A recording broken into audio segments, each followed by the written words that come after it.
দেশের প্রধানমন্ত্রী নরেন্দ্র মোদীর নেতৃত্বে গঠিত সরকারের দ্বারা সারা দেশে সুশাসনের আলো ছড়ানো সম্ভব হয়েছে।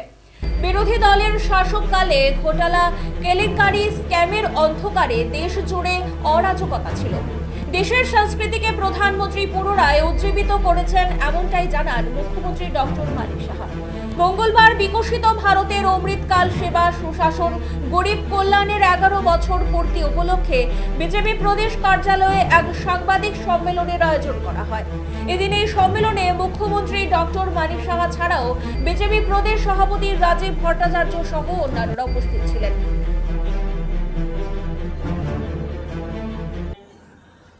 আমরা মোদীজির নেতৃত্বে বিজেপি সরকার যখন গঠন হয়, কেলেঙ্কারি, ঘোটালা এবং স্ক্যামের যে অন্ধকার, তার থেকে কিন্তু আমরা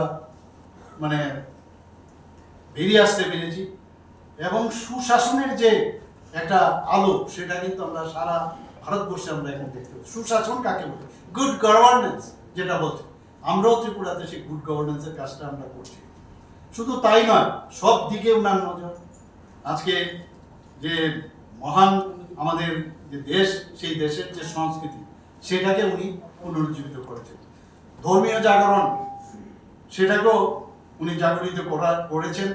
আমরা দেখেছি কাশী বিশ্বনাথ পুরীর নির্মাণ, আমরা দেখেছি রাম মন্দির নির্মাণ, মহাকালেশ্বর মন্দির, কেদারনাথ মন্দিরের যে উন্নয়ন, সেইগুলো মাননীয় প্রধানমন্ত্রীজি সেগুলো আবার পুনরুদ্ধার করার এবং নতুনভাবে করার উনি চেষ্টা করেছেন।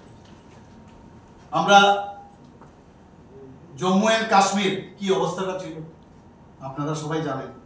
370 এবং 35 ধারা বিলোপ করার পরে আজকে জম্মু এন্ড কাশ্মীরের যে একটা সুন্দর একটা পরিবেশ সৃষ্টি হয়েছে, সেখানে নতুনভাবে ইলেকশন হচ্ছে এবং ইলেকশন হওয়ার পরে যে পার্সেন্টেজ আমরা দেখতে পেয়েছি, প্রচুর পরিমাণে মানুষ যেভাবে ভুল বার্তা দিয়ে দিয়ে জম্মু এন্ড কাশ্মীরকে পিছনে রেখেছিল, লাদাখকে পিছনে রেখেছিল, সেই জায়গায় আজকে সেখানে একটা সুন্দর মানুষ, যারা পর্যটকরা সেখানে নিয়মিতভাবে যাচ্ছিল, প্রচুর পর্যটক সেখানে বেড়েছিল।